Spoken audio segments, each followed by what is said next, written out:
प्रजा झगड़ मर जात, काम को हो मद लोभ बस, मोहन कहे न पात।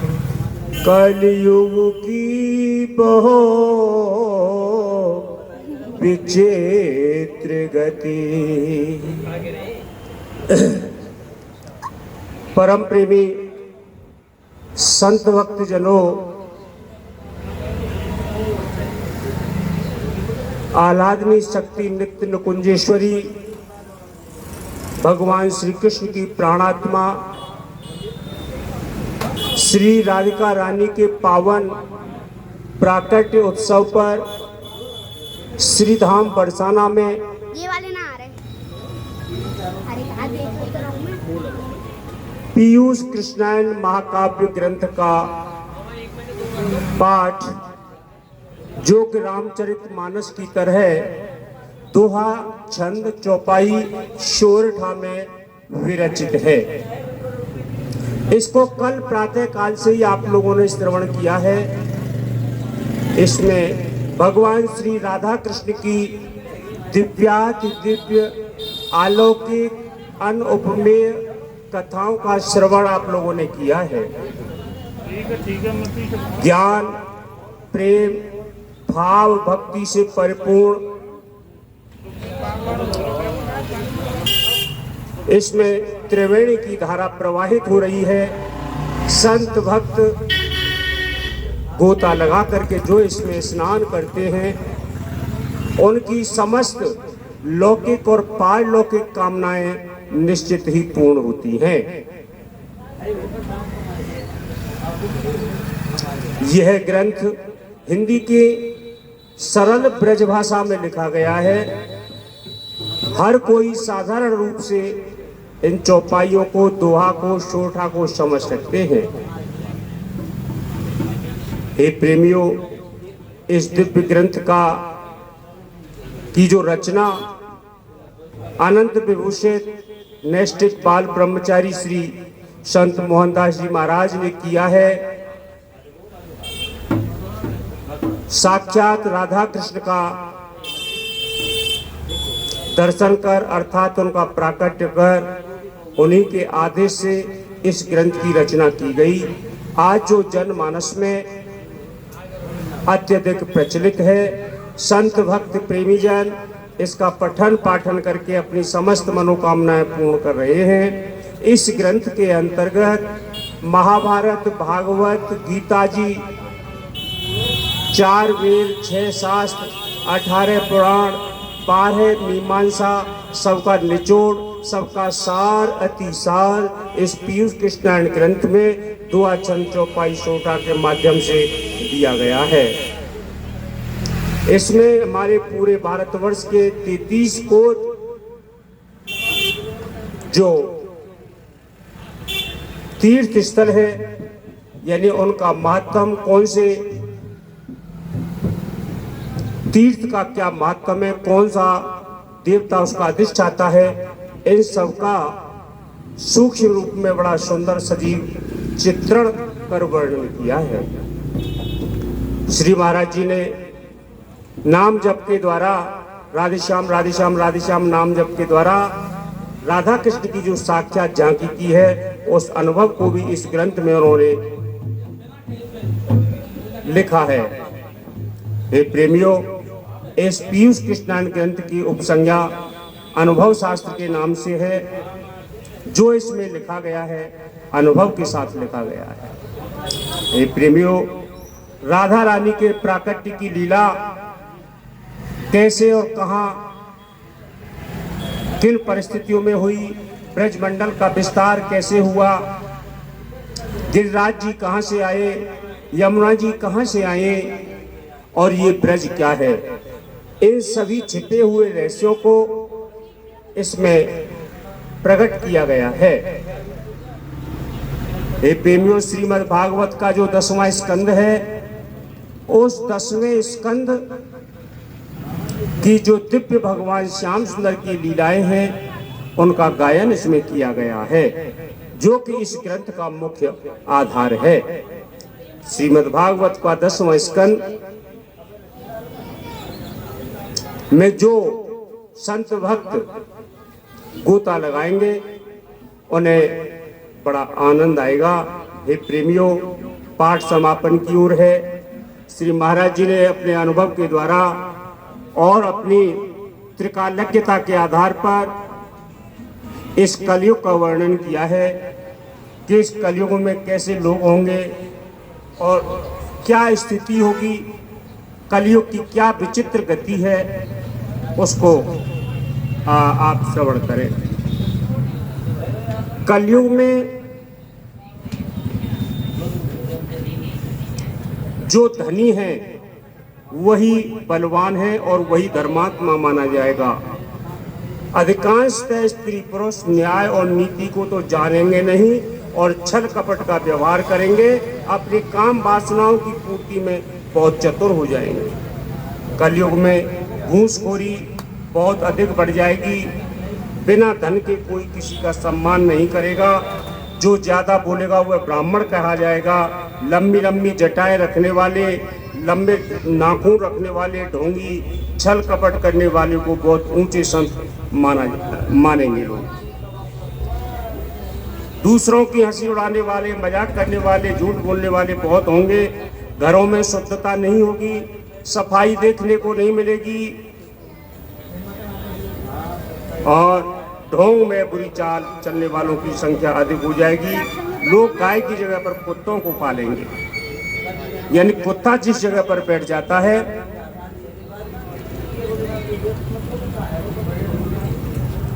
वह 3 दिन तक अशुद्ध हो जाती है वह स्थान, ऐसा शास्त्रों में वर्णित है। लेकिन लोग कुत्तों को ही अधिक पालेंगे। लोग तीर्थों में स्नान करने नहीं जाएंगे, पाठ पूजा का विरोध करने लग जाएंगे, धृष्टता दुष्टता अत्यधिक बढ़ जाएगी, सत्यता कहीं देखने को नहीं मिलेगी। जो अपने कुटुंब को पालने में लग जाएगा, चाहे किसी भी प्रकार से धन अर्जित करके अपने परिवार को अच्छे ढंग से पालन पोषण करेगा, वह ज्यादा चतुर और होशियार कहा जाएगा।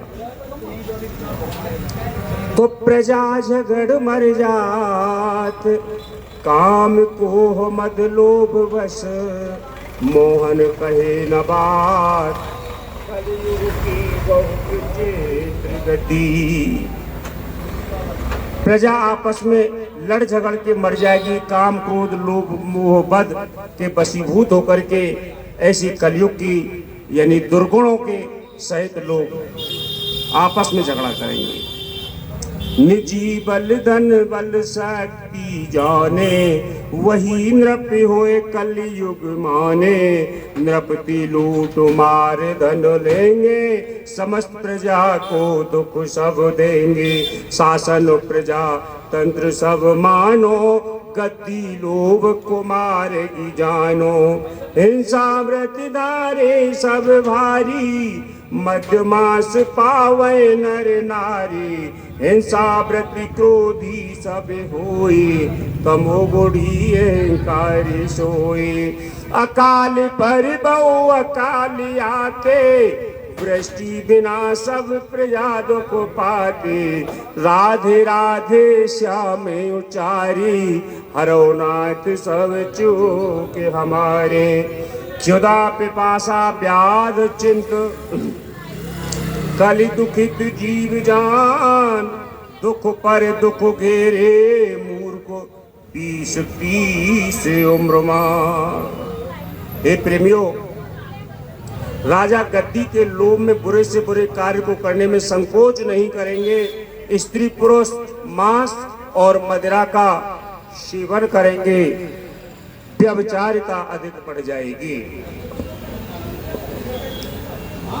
जब ऐसी क्रोध की लोभ की स्थिति ज्यादा खराब हो जाएगी, यानी प्रकृति लोगों की अहंकारी और तमोगुणी हो जाएगी, तो यानी प्रकृति भी अपना स्वभाव छोड़ देगी। अकाल पर अकाल पड़ने लग जाएंगे। बिना पानी के, बिना बरसात के यानी अन्न पैदा नहीं होगा। भूख प्यास से लोग दुखी होकर के मरने लग जाएंगे। मात्र 20 या 30 वर्ष की उम्र ही पर्याप्त उम्र कही जाएगी। ना नर नारी तन लगो हो जाई, बुद्धि कलुषित धीर न पाई। वेद मार्ग नर तज दे सारे, अधर्मी पाखंडी मतवारे। लोग असत्य हिंसामय होते, दया क्षमा धर्म सत्य सब खोते।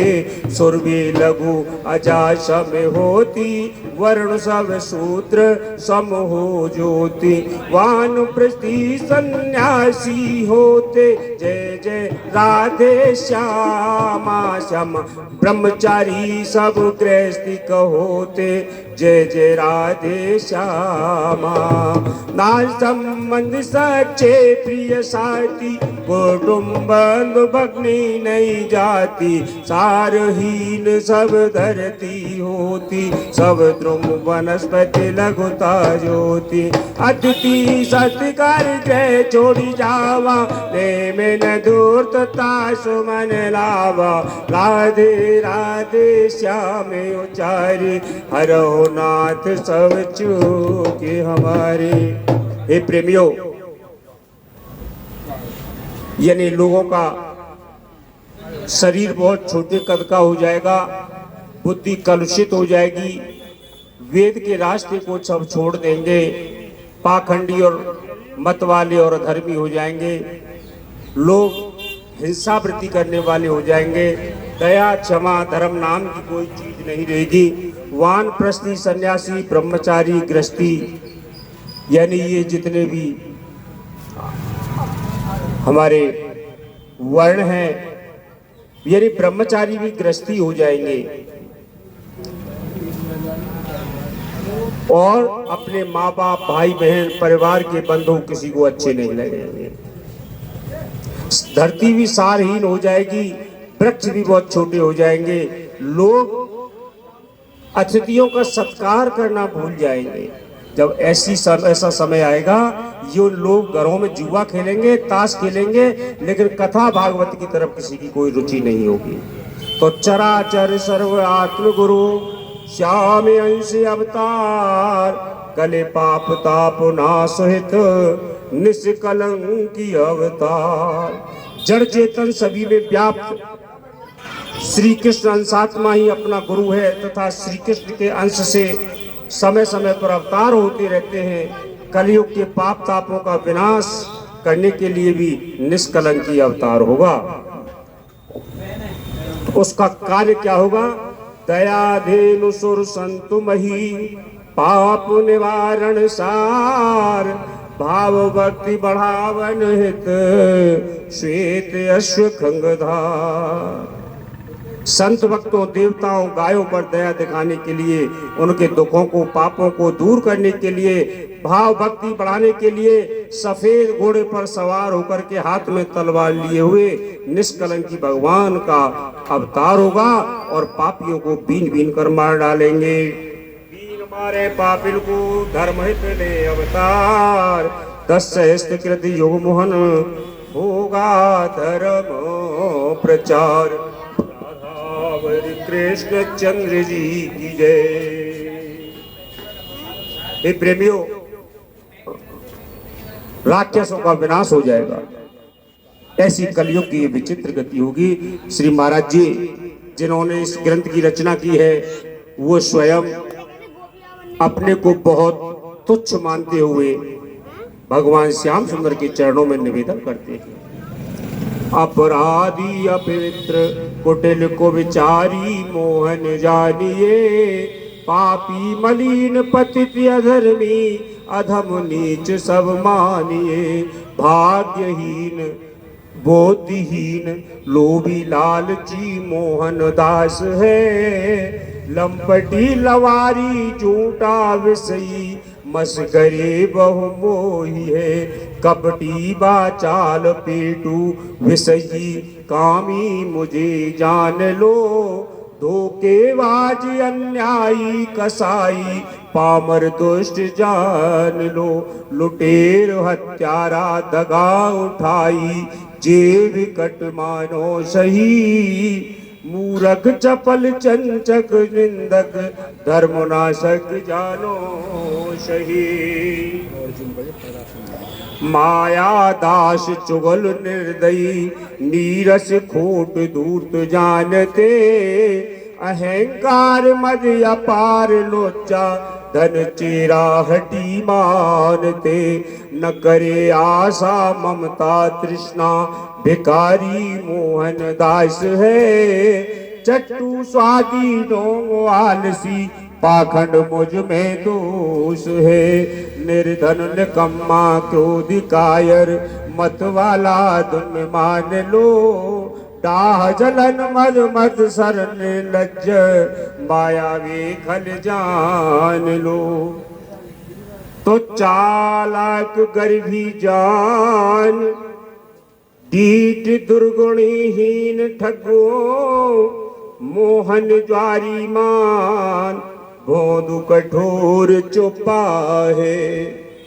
जलन डाह मम पास ईर्षा द्वेष घृणा निंदा। पापी मोहन दास पापियों में पापी महा। सदन कसाई जान गड़का गिद्ध शिवरी पूतन। प्रियजन लो तुम मान महापापी है मोहन। प्रेमियों, संत जितने होते हैं, सच्चे जो वास्तविक संत हैं, अपने ठाकुर जी के चरणों में अपने आप को तुच्छ मानते हुए उनसे निवेदन करते हैं। तो श्री महाराज जी ने अपने आप को तुच्छ मानते हुए, हालांकि उनकी श्रेष्ठता का वर्णन किसी वाणी में वो शक्ति नहीं है जो कोई उनकी श्रेष्ठता का वर्णन कर सके, लेकिन उन संत श्री महाराज जी की उनकी दिव्यता और उनकी महानता का वर्णन इस वाणी से हम कैसे करें जिन्होंने अपने लिए इन ऐसे शब्दों का और ऐसे अवगुणों का अपने लिए वर्णन किया है। प्रेमियों, जो कि पीयूष कृष्णायन ग्रंथ में छंद के माध्यम से उन्होंने अपने अवगुणों को ठाकुर जी के सामने श्याम सुंदर के चरणों में निवेदन किया है, हमें पढ़ना भी पड़ता है। लेकिन वास्तविकता यह है कि श्री महाराज जी का वर्णन, उनके सद्गुणों का वर्णन साक्षात ठाकुर जी भी आकर के करने लगे तो भी संभव नहीं लगता है हमें। प्रेमियों, लेकिन वास्तविकता क्या है, मेरा अपना ये मानना है, श्री महाराज जी ने एक बार लिख दिया और श्री श्याम सुंदर जी के चरणों में निवेदन करके ग्रंथ समर्पित कर दिया और शब्द ब्रह्म के रूप में स्वयं इसमें विराजमान है। लेकिन हमारे जैसे संसारी महापतित नीच बुद्धिहीन जो लोग हैं, इस ग्रंथ को पढ़ें, पाठ करें और इस छंद को निवेदन स्वरूप अपने आप में मानते हुए कि ये अवगुण हमारे अंदर है, यदि श्याम सुंदर के चरणों में इसको पढ़ करके अपने अवगुण बताते हुए उनके चरणों में हम निवेदन करेंगे तो निश्चित है श्याम सुंदर हमारी विनय को अवश्य सुन लेंगे। हे प्रेमियों, अब इस समय आप महाकाव्य पीयूष कृष्णायन जी के उपसंहार को आप श्रवण करेंगे। कल से लेकर के आज तक आप लोगों ने क्या श्रवण किया है।